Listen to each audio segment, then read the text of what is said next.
President Biden has reauthorized the Violence Against Women Act. Now, the law expands the tools needed to provide protection to women who've suffered violent abuses.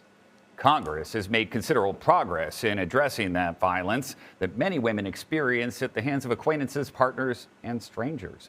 But despite that progress, threats to women's overall safety and well-being continue to plague society. And because of this, more women are taking their power back through self-defense courses.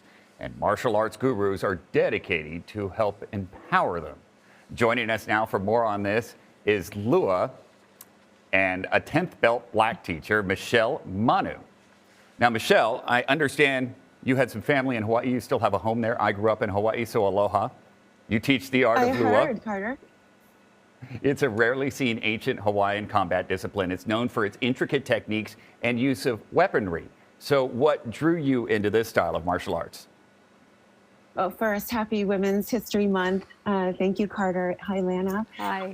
Thank you for having me.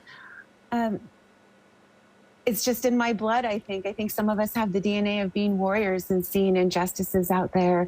And so we train to be prepared. It's the way of the warrior.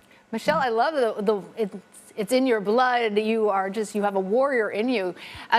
I want to tell our audience, actually, you hold, in addition to your 10th degree black belt and your training in Lua, a law degree and business credentials from Harvard Business School and George Washington University.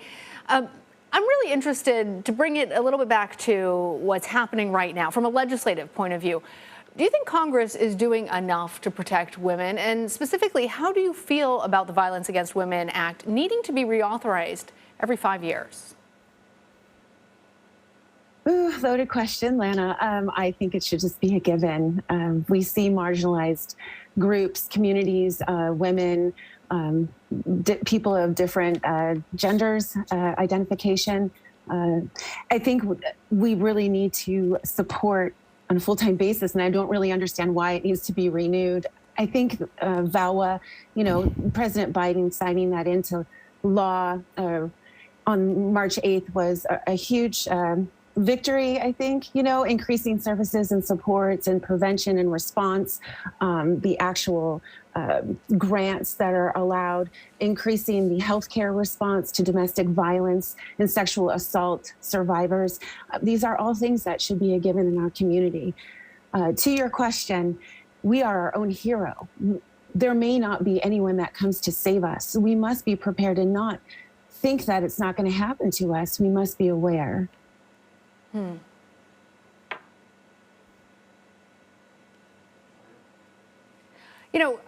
I want to tell our audience a little bit more about Lua because it's a rarely seen ancient Hawaiian combat discipline known for its intricate techniques, its use of weaponry. Tell us a little bit more about this ancient form of martial arts. Well, I would be remiss to not speak about the hula dance as well. The Lua was once hidden within the hula dance. And why? Because our queen banned the warrior art from public display. It's kui a lua in its ancient term. Today we call it Lua. When she banned it, it went underground into the hula dance so that the warriors could still practice their techniques. And that was about 1830. So Lua was banned slightly before that. In 1874, King Kalakaua declared that hula could be then performed in public again. And there was this reemergence stating it was the heartbeat of the Hawaiian people. But there has never been a declaration allowing Lua to be shown in public. But some of us now proudly display that. That's so interesting. Well, for my Hawaiiana classes, I can't remember an example of a woman warrior in Hawaiian culture. For about 200 years, you're the only woman to be given the designation of Knights Commander by the Royal Order of Kamehameha. That's one for protecting and promoting Hawaiian culture through Lua. Why are women warriors so rare? And are you hoping to make them more ubiquitous through your teachings? Absolutely, Carter. There are women in training now. We will have a presence. It's as if the feminine or the hina in the culture is rising. And not to take over the ku or the masculine, but to balance. This is important in our culture as well as you can see in our world today. You're not going to see it because history has been altered. It's been burned, it's been banned, it's been buried. The role of the woman in the culture, her inherent value, her rights and her contributions were minimized when the visitors came, and they brought their I guess, value for women, they brought that to the islands. And this is what you see now, this pervasive account of women throughout the culture in secular education.